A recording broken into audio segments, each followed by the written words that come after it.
Shalom, meus irmãos, que a graça e a paz do Senhor Jesus Cristo venha abundante em nossos corações.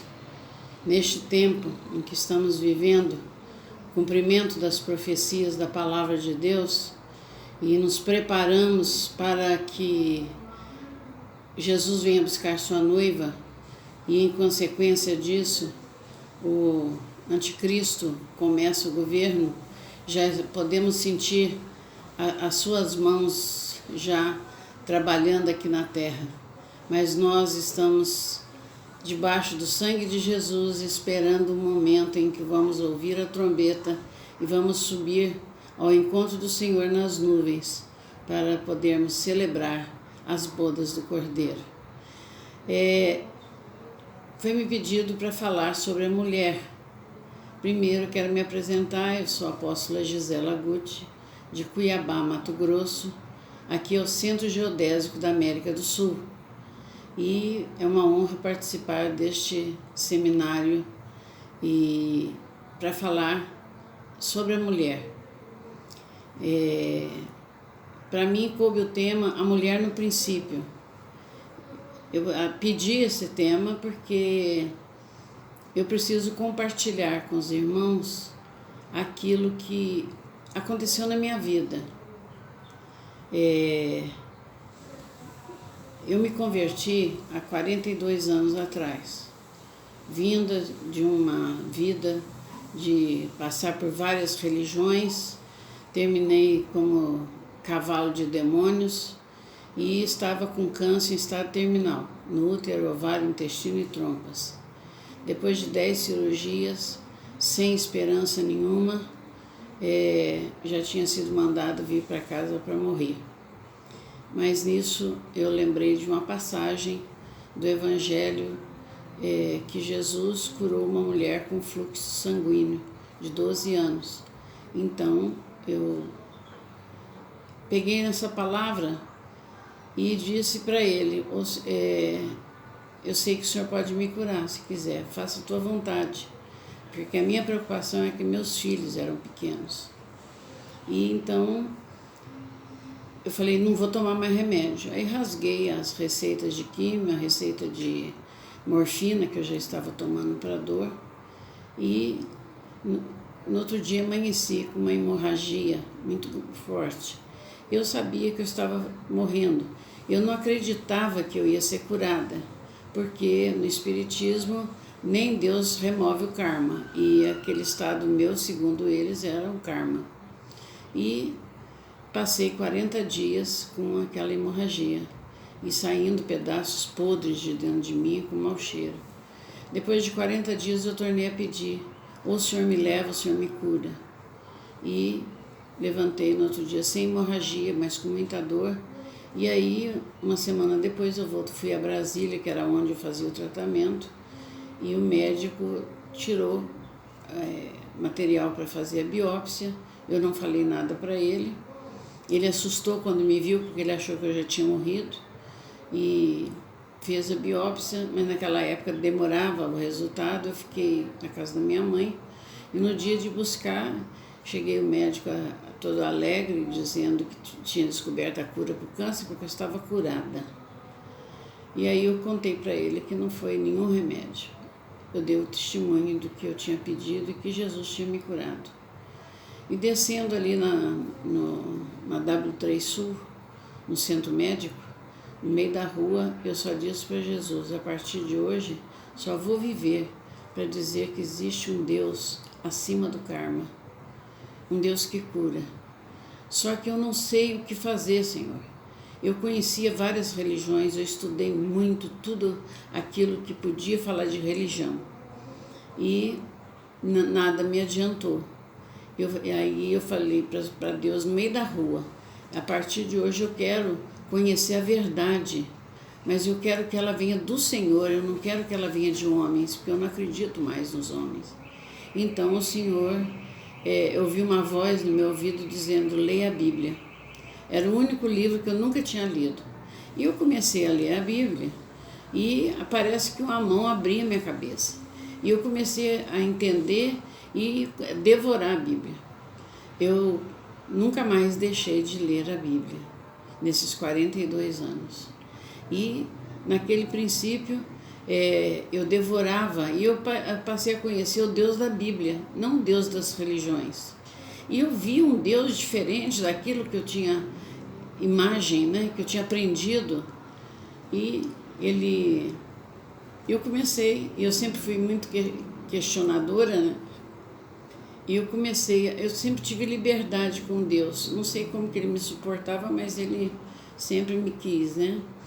E eu comecei a questionar. Um dia eu cheguei para ele e falei: Senhor, porque eu fui criada, eu sou mineira, e eu fui criada numa família tradicional. E essa família tradicional, ela ensinava para nós, mulheres da família, que a mulher tem que ser subserviente para o marido. Ele tem direito a tudo, ela não tem direito a nada. Ela tem direito de ficar calada, aguentar desaforo, aguentar tudo. E nós fomos adestradas para uma vida de realmente do lar, né? Aprender todas as coisas, lavar, passar, cozinhar, bordar, tocar piano, pintar, fazer crochê. Então a gente era preparada para isso. E então, dentro daquele conceito, eu conheci um Deus grande, né?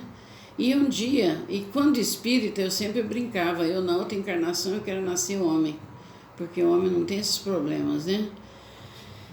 E quando eu cheguei eu perguntei para o Senhor: Senhor, por que o Senhor, que é um Deus tão grande, fez um ser tão abjeto como a mulher, tão desprezível, que não serve para nada? E aí o Senhor disse para mim: eu não fiz isso, quem fez foram os homens. Leia a minha palavra, que eu vou te ensinar a graça de ser mulher. Então eu comecei a buscar na palavra, porque também o Senhor tinha me dito, se eu queria conhecer esse Deus grande, eu tinha que estudar o princípio, porque ele é Deus de princípio, e o princípio dele não muda. Então, durante 7 anos, eu estudei do capítulo 1 ao 7 de Gênesis. Eu lia diariamente. E foi de onde eu tirei toda a palavra, os ensinos de guerra. Mas aqui, falando da mulher, eu comecei a estudar e comecei eu sempre que ia ler a Bíblia, eu pedia: Senhor, me mostra o que eu tenho que aprender, né, a verdade. Então, começou aqui em Gênesis 1, né, no verso 26 do capítulo 1 de Gênesis. E disse Deus: façamos o homem à nossa imagem, conforme a nossa semelhança, e domine sobre os peixes do mar, sobre as aves do céu, sobre o gado, sobre toda a terra, sobre todo réptil que se move sobre a terra. E criou Deus o homem à sua imagem, a imagem de Deus o criou, macho e fêmea os criou. E Deus os abençoou, e Deus lhes disse: frutificai e multiplicai-vos, e enchei a terra e sujeitai-a. Dominai sobre os peixes do mar, sobre as aves do céu, sobre todo animal que se move na terra. Então, diante disso, primeira coisa que eu aprendi, que Deus criou o homem e a mulher no mesmo momento, pela palavra. Façamos o homem e a sua imagem e semelhança. E ele disse para o casal, crescer e multiplicar. Ele deu uma tríplice unção, né? Crescer, multiplicar e governar a terra. E o meu entendimento começou a se abrir. Depois, no capítulo 2, nós vemos que Deus ia materializar aquilo que ele tinha feito com a palavra. E mas como? O pó da terra era pó, não tinha ainda chovido, não tinha argila, mas veio subindo uma neblina da terra e molhou a terra. E Deus fez o boneco. Deus é um escultor, ele esculpiu o homem. Ele pegou seu cinzel e desenhou o homem com todo amor e carinho. Ele não fez qualquer coisa. Ele teve o capricho de fazer os olhos, o nariz, a boca, a orelha, todos os detalhes com todo amor e carinho. Mas aquilo, quando terminou, era só uma imagem, era só um pedaço de terra. E Deus soprou na narina daquele boneco, soprou a sua vida, soprou o seu roar, e o homem passou a ser alma vivente. A partir daquele momento, o homem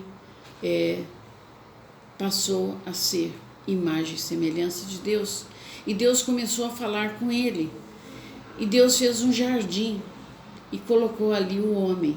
Até então era só o macho. Deus colocou ali o homem e deu as instruções, mostrou onde eles estavam, o jardim do Éden.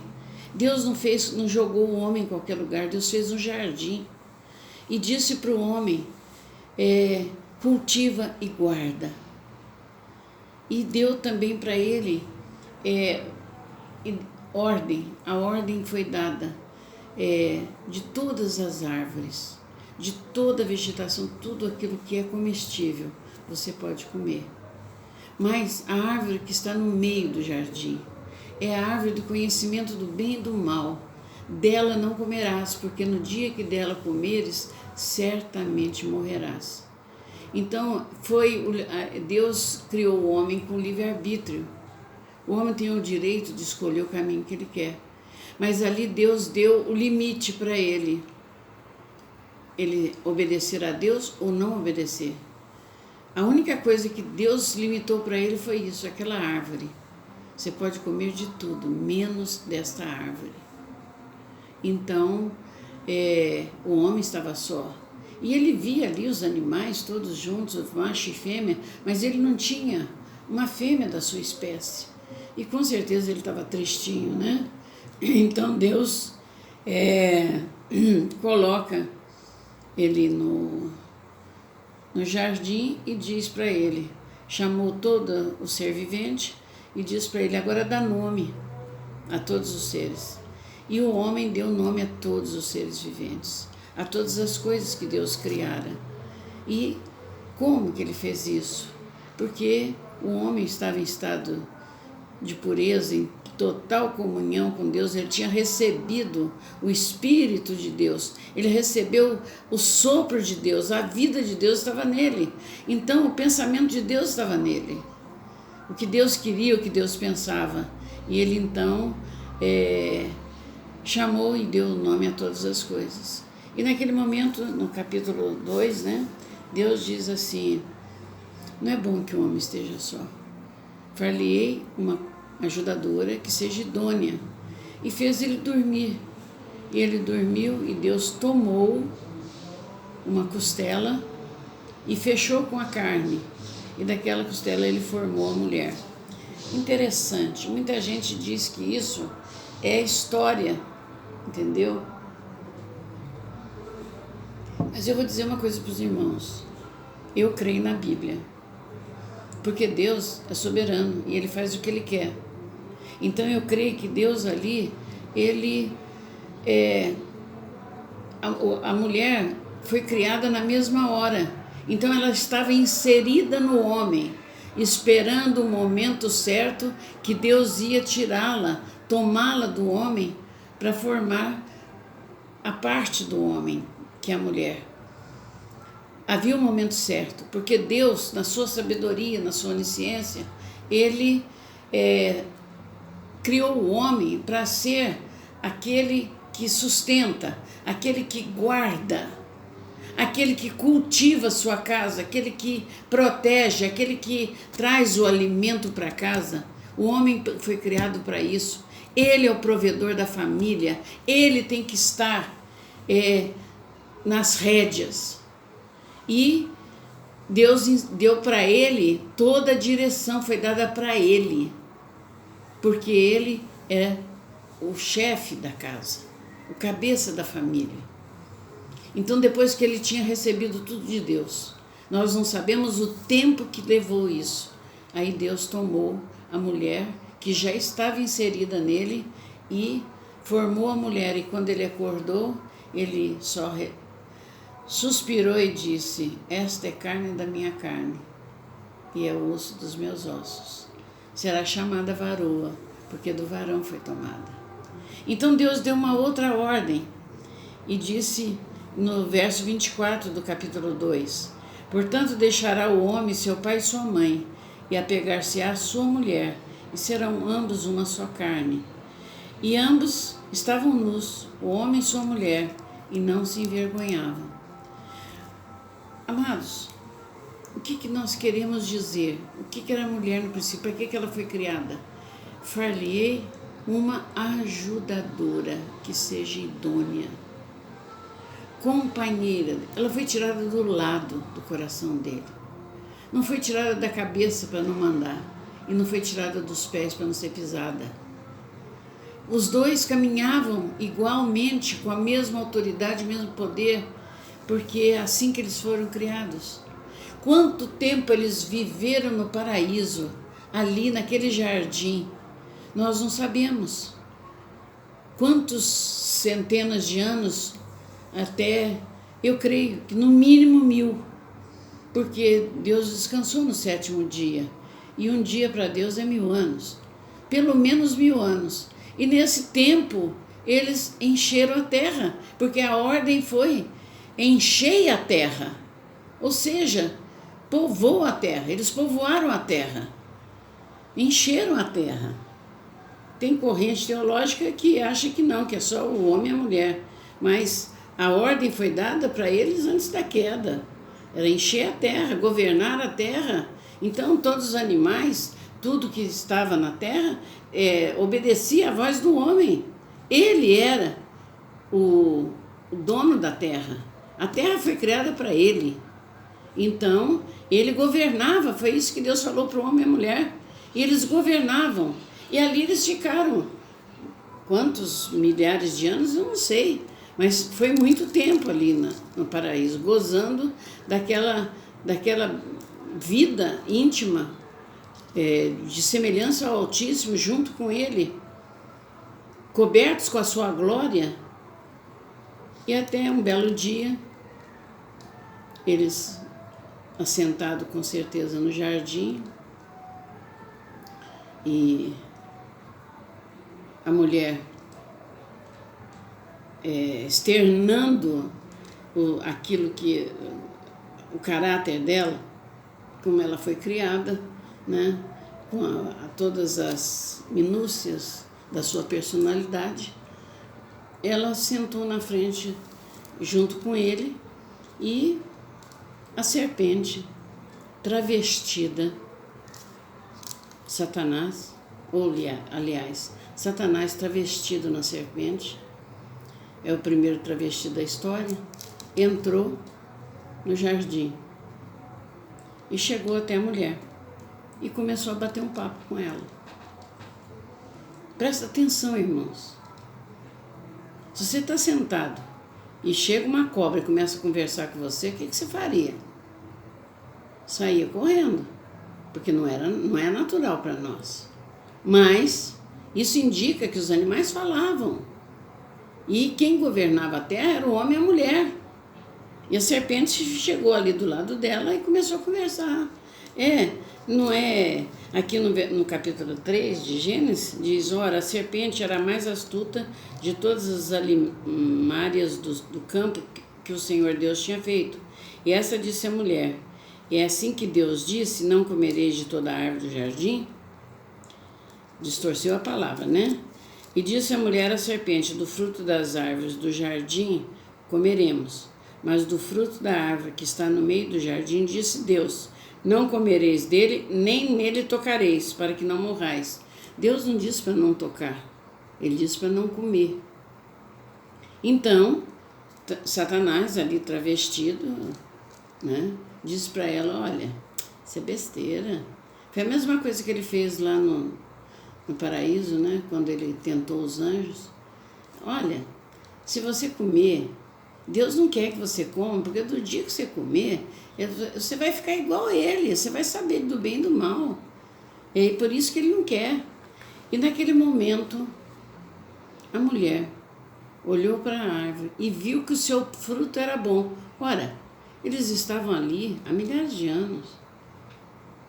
Passavam ali o tempo inteiro e nunca tinham observado que o fruto era bom para comer. Então despertou a concupiscência dos olhos e ela pegou o fruto, comeu e deu para o seu marido e ele comeu também. Ou seja, ele estava do lado dela. Ele poderia ter feito o que Deus mandou, guardar do jardim. Quando ele viu para onde a serpente estava levando a conversa, era para ele ter mandado parar, era para ele ter recolhido a mulher, mas ele não fez. Então, amados, daí para frente, a luta começou, porque naquele momento eles viram que estavam nus. Por quê? Porque eles estavam revestidos da glória de Deus e eles perderam a glória de Deus. Então, a primeira sentimento que veio neles foi o medo. Eles não tinham medo, eles não sabiam o que era dor, não sabiam o que era medo, não sabiam o que era nada. E naquele momento, eles perderam, viram a sua nudez e viram que estavam em perigo. Esconderam atrás das árvores, pegaram folhas de figueira, fizeram roupas para si. Então Deus veio e perguntou para ele, para o homem. Nós podemos ver isso aqui no capítulo 3 ainda. No verso 9, chamou o Senhor Deus ao homem e disse, onde estás? E ele disse, ouvi a tua voz soar no jardim e temi, porque estava nu e escondi-me. E Deus disse, quem te mostrou que estava nu? Comeste tu da árvore que te ordenei que não comesses? E disse Adão, a mulher que tu me deste por companheira, ela me deu da árvore e comi. Então, veja bem, naquele momento, primeiro veio o medo, veio o esconder e depois a negação. Ele que antes tinha dito, esse é osso dos meus ossos e carne da minha carne, agora disse para Deus, olha, o traste que o Senhor fez para mim é que me fez comer. Ainda condenando Deus porque fez a mulher. Quer dizer, ali nasceu a síndrome de Adão, que infelizmente muitos homens têm, que nunca assumem as suas responsabilidades. A culpa é sempre da mulher. E para a mulher, Deus perguntou, por que fizeste isso?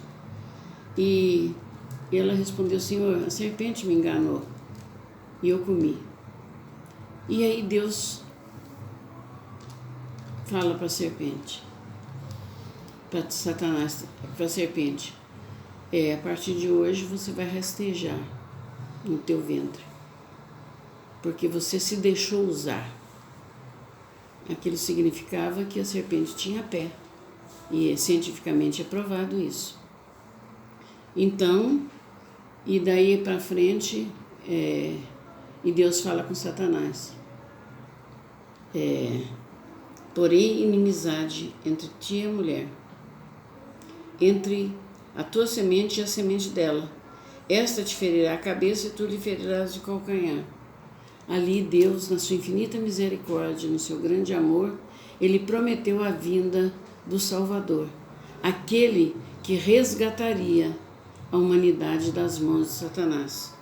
E assim que Deus fez, e diz para a mulher, vou multiplicar a tua dor de parto, com dores terás filhos. Significava que ela não tinha dor. E o homem, ele disse, olha, com o suor do teu rosto, você vai comer, você vai ter que plantar, e a partir de hoje vai ser com o suor do teu rosto, você vai se alimentar. E a terra é maldita por sua causa. Então, a maldição que veio foi porque o homem não cuidou. Mas Satanás, porque ele sabe que Deus não mente.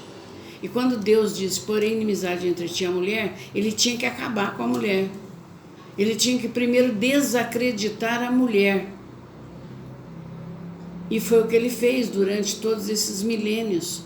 A mulher passou a ser considerada a culpada da queda e passou a ser uma pessoa que servia só para procriar, sem ter nenhuma posição, sem poder nem dar nome para os filhos. Ela era simplesmente um objeto. E até nos dias de hoje, nos países islâmicos, as mulheres são privadas do prazer sexual, porque desde menina elas é cortado o órgão genital delas para que elas não sintam prazer, por causa do pecado. Mas como nós vimos, Deus providenciou que a verdade viesse, porque não seria justo com a mulher.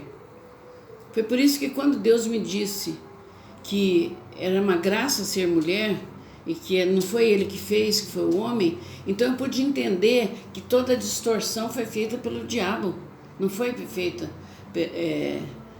por Deus. E os homens usaram disso. E o próprio Deus, naquele momento, ele restaurou a mulher. Do fruto da mulher nascerá aquele que vai pisar a cabeça da serpente. Por que do fruto da mulher? Porque a partir daquele momento, a semente do novo homem que está no homem, que é o espermatozoide, a partir daquele momento, a raiz do pecado, a semente do pecado estava implantada. Por isso que Jesus nasceu de uma virgem.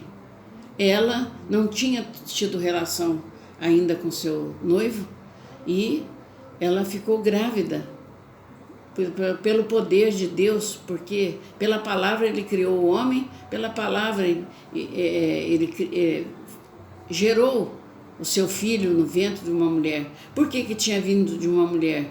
Porque ele tinha que vir como homem, 100% homem, para nos resgatar.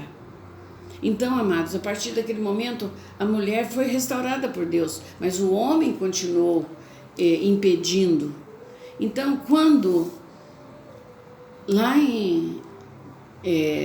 depois desses acontecimentos, 4.000 anos depois, quase 5.000, 3.700 e poucos anos depois do homem, a mulher ser expulso do paraíso, nós vemos uma jovenzinha, virgem, descendente de Davi, receber a visitação do anjo. Ela foi escolhida a dedo, era alguém temente a Deus, era uma mulher uma moça, uma jovem pura, de pensamento, de amor, que aceitou, sabendo que ela poderia ser apedrejada, ela aceitou ser mãe do Salvador. E nasceu Jesus. Então, o cumprimento da palavra, da semente da mulher, nascerá aquele que pisará a cabeça da serpente. E Jesus nasceu da mulher, de Maria, que foi saudada pelo anjo como a mais santa de todas as mulheres, bem-aventurada. E há uma injustiça muito grande que se fazem com ela. O poder de salvação é de Jesus, mas quem mediou isso foi ela. Foi ela que recebeu ele no ventre, foi ela que amamentou ele, porque ele nasceu homem. E foi ela que ensinou todas as coisas para ele. E junto com José, seu marido, ensinou a palavra, ensinou o ofício e preparou Jesus para o sacrifício. Então, aquela mulher já cumpriu a palavra de Deus, que pela mulher, se entrou pela mulher, então a salvação também veio por ela. E, em seguida, Jesus, no seu ministério, quantas mulheres estiveram do lado dele. Até porque a Bíblia foi escrita no hebraico e a mulher continuava não tendo tanto valor. Não foram citadas somente algumas, mas todas que foram citadas foi porque Jesus as escolheu. Temos que lembrar, amados, nós estamos falando do princípio, nós temos que lembrar que a primeira pregadora do Evangelho, o primeiro evangelista da história de Jesus foi uma mulher, uma prostituta que veio ao poço ao meio-dia buscar água. Encontrou Jesus, ele estava esperando por ela. E ela saiu dali e a cidade inteira veio e se converteram ao Senhor. Ela foi a primeira evangelista. As mulheres que ele curou, quem sustentou o ministério de Jesus, os apóstolos, foram as mulheres que foram curadas, que o acompanharam junto com Maria, sua mãe, até a morte da cruz. Porque na cruz só teve um apóstolo, um discípulo, que foi João. Os demais eram as mulheres que seguiam Jesus. E quem foi a primeira pessoa a ver o maior milagre da humanidade, que foi a ressurreição? Foi uma mulher. Então, amados, falar da mulher é falar de uma restauração. Deus não fez exceção. Eu fui curada pelo Senhor tem 42 anos. Eu entreguei minha vida para Jesus e Ele me deu uma visão de um ministério. Eu comecei o ministério do Evangelho Integral, porque Ele me mostrou que o homem não é só o espírito, que a igreja não tem que tratar só da alma, ela tem que o homem é espírito, alma e corpo, que nós temos que cuidar. E que Ele me disse muito claro, não se pode falar de um Deus justo para uma pessoa que está com fome, sem antes dar de comer. Não se pode falar de um Deus justo para uma pessoa que não tem dignidade. Ela precisa ser lavada pela palavra. Não se pode falar de um Deus justo sem falar da salvação, porque o único que salva é Jesus. E então esse ministério surgiu há 42 anos atrás. Eu fui a primeira pastora em Mato Grosso, uma das primeiras no Brasil. Sofri todo tipo de preconceito. E até hoje, hoje, graças a Deus, as mulheres já estão tomando posição, mas ainda sofremos muito. E eu quero deixar isso aqui para os homens que me ouvirem. Agradeça a Deus por ter uma pastora do seu lado. Porque a pastora, ela está sempre ligada no coração do Pai. Porque nós, mulheres, recebemos de Deus a graça de ter o amor sacrificial, a ponto de dar a nossa vida pelos filhos. Nós, pastoras, amamos o rebanho como a filhos. E somos e devemos ser a auxiliadora dos pastores. Aos nossos maridos devemos submissão. A última palavra dentro da nossa casa é do marido. Mas na igreja, a pastora, ela tem a voz e a vez, porque a autoridade